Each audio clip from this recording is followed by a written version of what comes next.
双台共舞消息之16号台风诺卢胚胎。首先要订阅竹村君的频道，还有关心竹村君记得按赞、分享、订阅，打开小铃铛哦，记得强烈推荐。继续完播哟。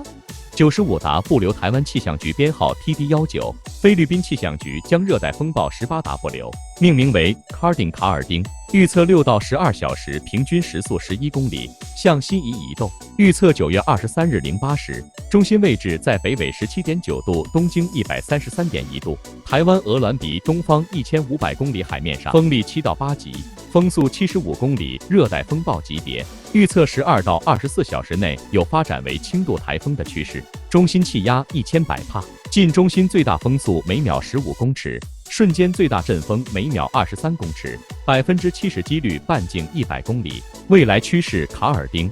12到18小时，平均时速18公里，向西移动。预测9月23日晚上8点，中心位置在北纬17.9度，东经131.3度，台湾鹅銮鼻东方1300公里海面上，中心气压998百帕，近中心最大风速每秒18公尺，瞬间最大阵风每秒25公尺，7级风暴风半径80公里，70%几率半径160公里。由于东北部的深层副热带高压脊将在未来形成并成为主导转向特征，迫使18瓦向西慢跑向菲律宾的吕宋岛海岸。菲律宾海温28到29度，具有高含量的海洋热能，风切变小和向极地流出的增加，而开始稳步增强。这种增强的环境将使系统在2天内加速到100公里每小时，风力10级的16号台风诺卢，也就是16号台风奥路，同时导引东南方向的96达布留往西北移动。气象专家认为，这个系统会转北，